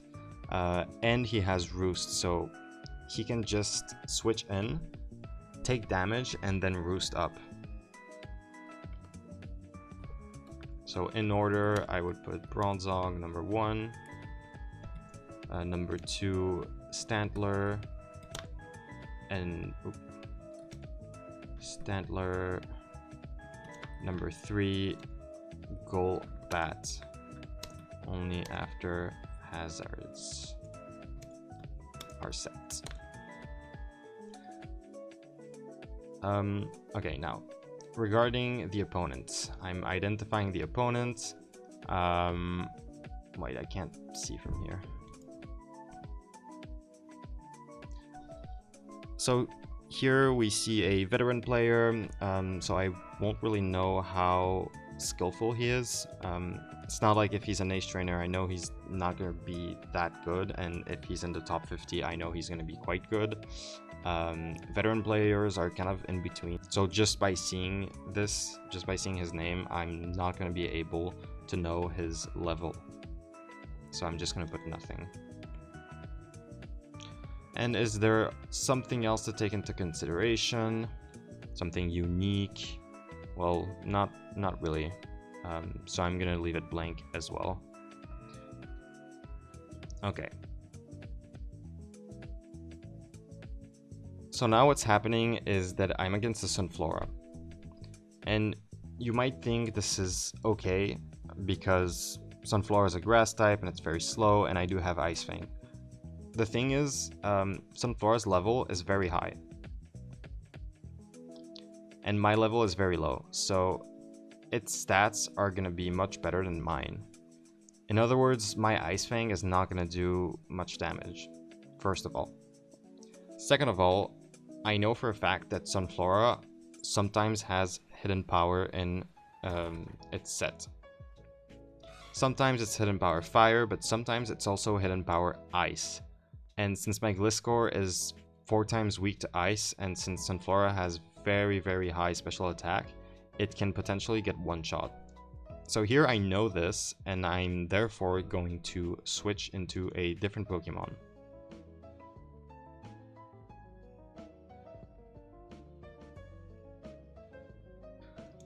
And because I predicted ice, I switched out to Bronzong, because steel types resist ice. And I was right, it was in fact hidden power ice.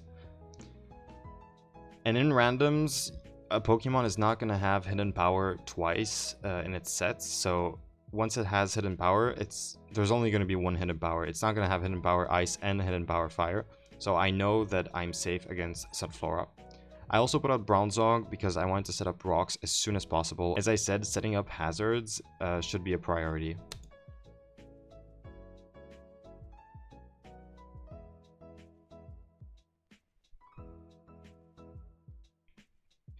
Here, the opponent sends out a Scissor. I'm not really sure what he's going to do, but as I said, in randoms, Scissor is not as good as an OU because its level is very low compared to other Pokemons. So here, I'm just wondering if he could potentially start setting up with Swords Dance or using Superpower, which is why I want to switch. I don't want to leave Bronzong in, especially because I have nothing to hit this guy with. I can't hit him with Gyro Ball or Toxic or Hidden Power, it's going to do nothing. So my conclusion is that I'm going to put in Golbat because whether he uses Superpower or whether he uses U-Turn, it's going to deal very little damage. And I also do have Heat Wave on Golbat, so I can one-shot him if he decides to stay after having Swords Danced, for example. And even if he Swords Dance and he Bullet Punches me, it's fine because I have Eviolite and I will definitely not die. So here he does decide to U-turn. And as you see, I take no damage.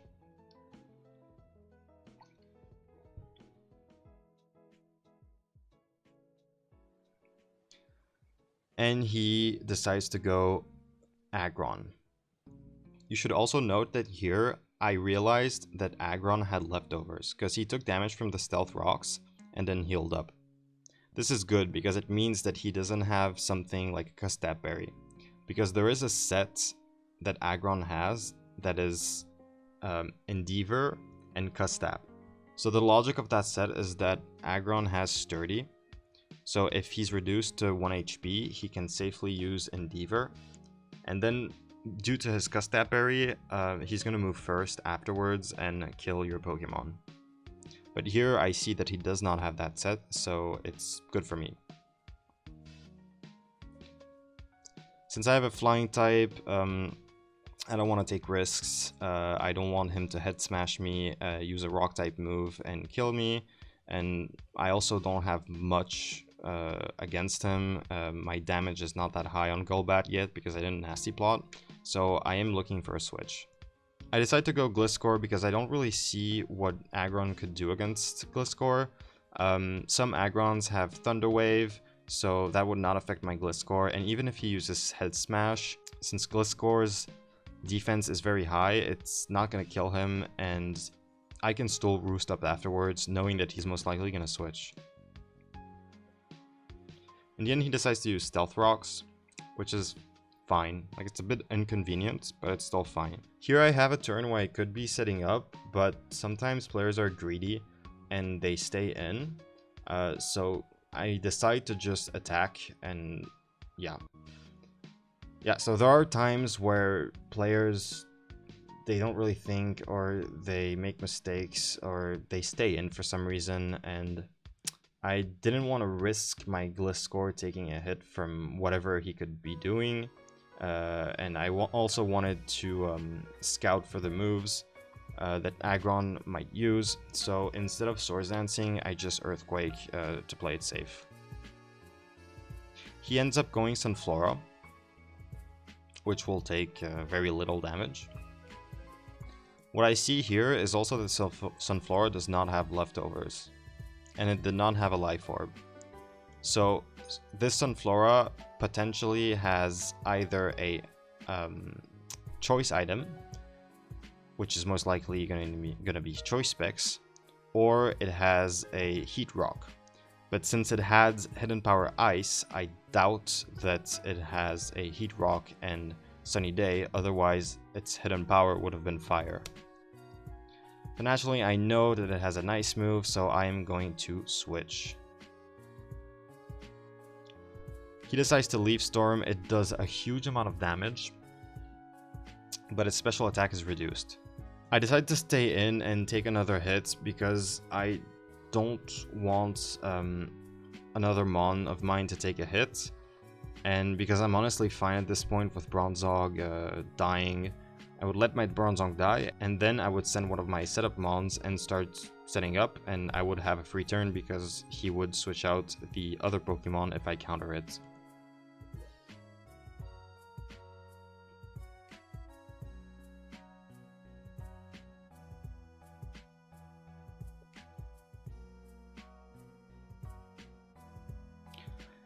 He does decide to switch. I use Hidden Power, it does nothing, that's fine. But as I said, I'm ready to sack my Bronzong so I can start setting up.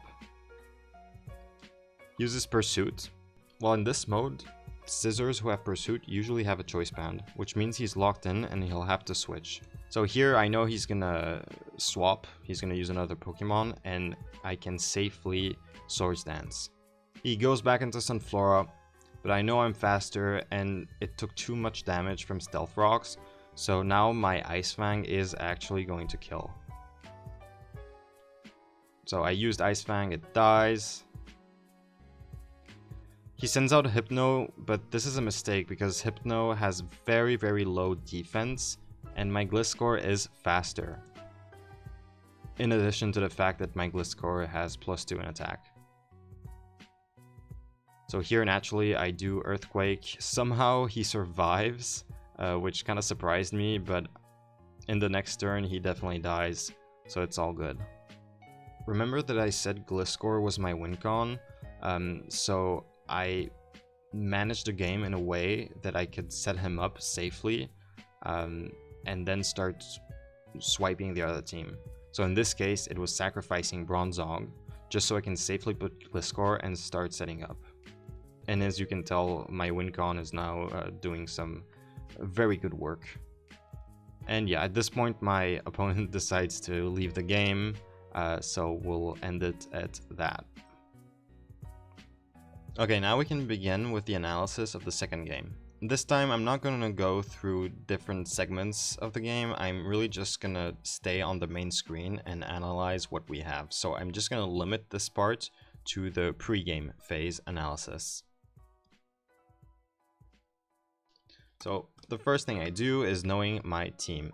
I look at everything. Nothing more to elaborate on that aspect. I think you understood from my last game analysis. Now, identifying types and weaknesses. There's nothing that really comes to my mind here besides the fact that I am kind of weak to rock type moves. I don't necessarily have very good coverage, but yeah, there's nothing that really stands out here. It's not like I have 5 Pokemons that are weak against one type. Maybe also a bit weak to electricity, like to electric moves. But yeah, that's about it. So here I'm just gonna keep this section blank for now. However, as I said in my theoretical part, you have to converge all of the factors. And one of the factors, as you know, is win condition. So it's determining your win condition. I'm already going to do this now. You're going to understand why pretty soon. So here my win conditions, I'd say, are Chateau. Because Chateau with Nasty Plot deals a lot of damage. I would also put Flareon, because it's choice banded, it has Flare Blitz, and its attack damage is massive. So anything that gets hit by Flareon is going to take huge amounts of damage. So this is one I'm going to protect throughout the game. I could also put Vaporeon because it has high special defense and Calm Mind, so that can play pretty well for me. As a sacking Pokemon, I would put Lumineon, sorry, I don't really know how to pronounce its name. Because it's really weak, it deals very little damage. Its only asset is that it's kind of fast. And I already have a water type, and I already have grass coverage, so its hidden power is not very useful. So Lumineon would be the first Pokemon that I sack if I have to. Now, why am I doing this now? Because when you identify types and weaknesses, you shouldn't only do it for your entire team. You should also doing according to your WINCONs.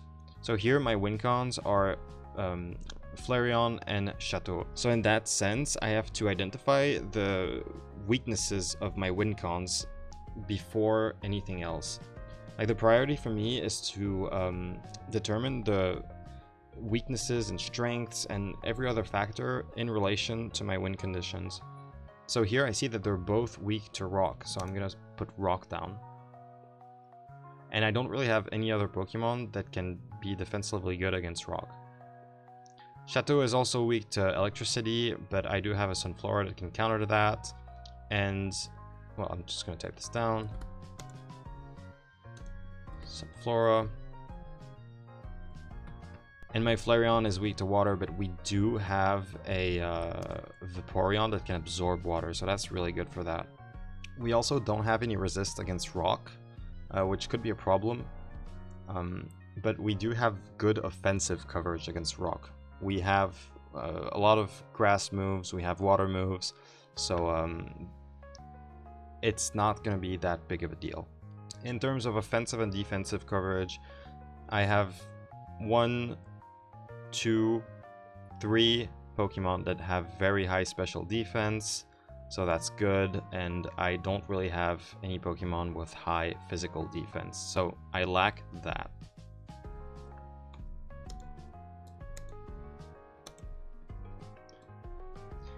In terms of offensive capabilities, I have 5 Pokemons.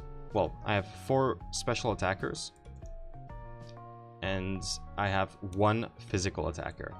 I don't count Dustox because U-turn, I mean, he doesn't really do damage. So, because I know this, okay, so Lumineon also has Aqua Tail, but as I said, Lumineon does not do a lot of damage. So I won't even count that. And because of this, I know that I only have 1 physical attacker, and I'm going to want to protect him. Not only is Flareon my win con, but it's my only physical attacker. So if I have to choose between Chateau and Flareon as a win con, I would choose Flareon. Special attack is covered, so I gotta keep that in mind. For instance, if the opponent has a Blissey, and I lose my Flareon, well, I most likely just lose the game. Okay, in terms of items, I have a Choice Specs Sunflora. It means that Sunflora is going to do a shitload of damage, even against Pokemons that resist the moves that she might use. I have a Life Orb on Chateau, so it's going to deal a lot of damage. And I have Black Sludge on Dustox, so that's gonna be just free healing.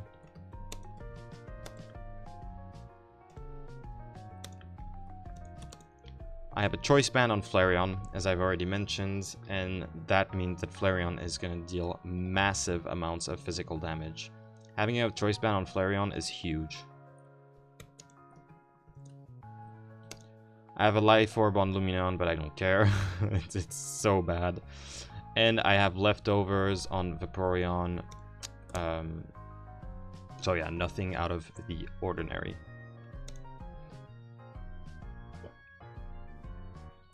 So for the moves, I only have one priority move, which is Quick Attack. Just another reason to keep Flareon.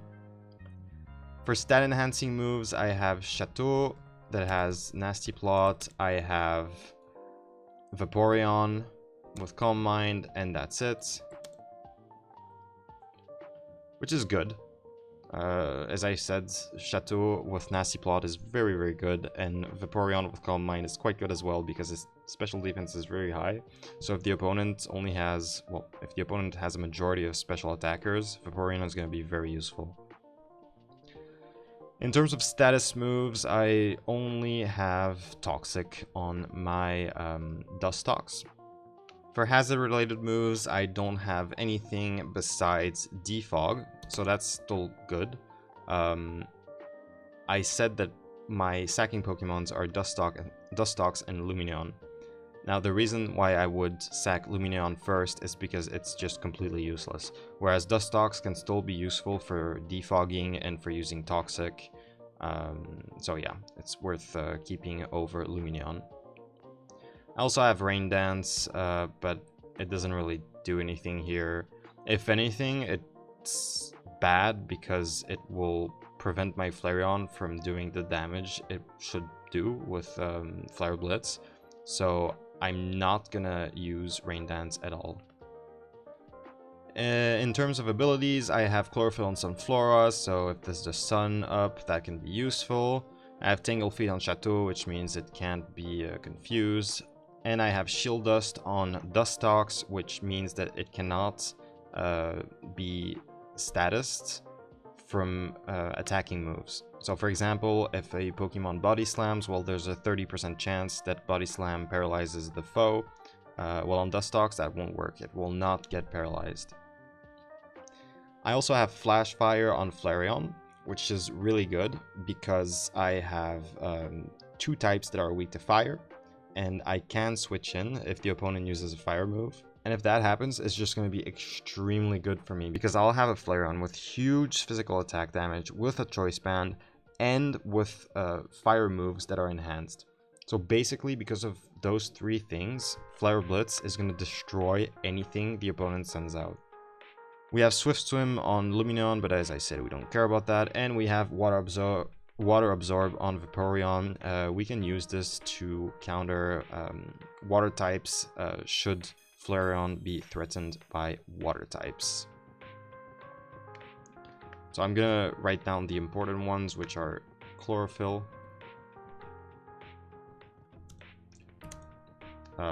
Flash Fire, and Water Absorb. So here there's a very good synergy between Sunflora, Flareon, and Vaporeon, because if the opponent wants to hit Sunflora with a fire move, I send out Flareon. If they want to hit Flareon with a water move, I send out Vaporeon. And if they want to hit Vaporeon with a electric move or a grass move, I just go back into Sunflora.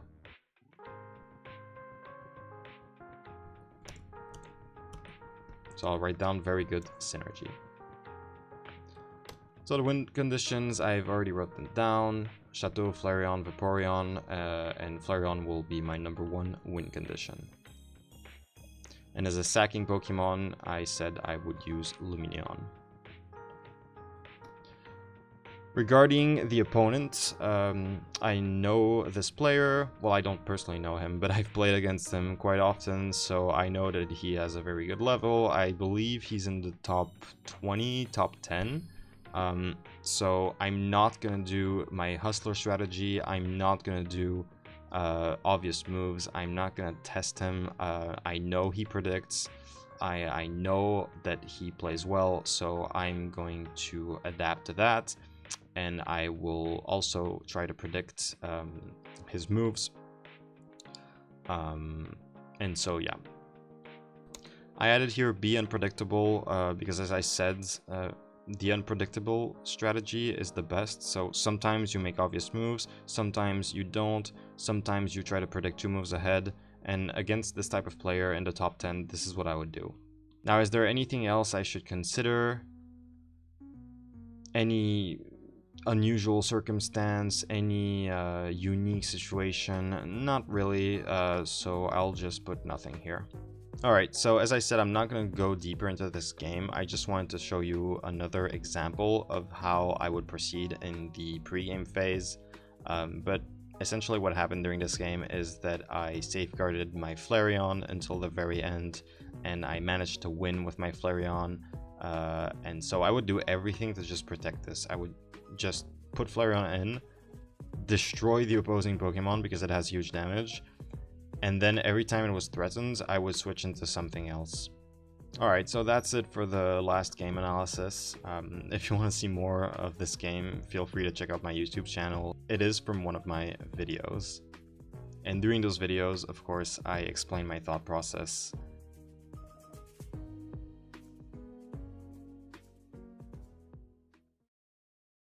That last part on game analysis concludes my guide on PvP randoms in PokeMMO. I hope you enjoyed the video. My goal with this was to share my knowledge and my passion for this mode, so hopefully you learned something, or perhaps this video increased your interest in randoms, or even both. Use this guide at your will, but remember that in the end what matters is not to win everything, but to have fun. Should you have any questions or comments about my guide or randoms in general, feel free to reach out to me in the comments or in-game. Lastly, I'm not going to ask you to subscribe or like the video because, to be honest, I don't really care about that. But what I would want to ask you would be to share this video so more people have access to this information.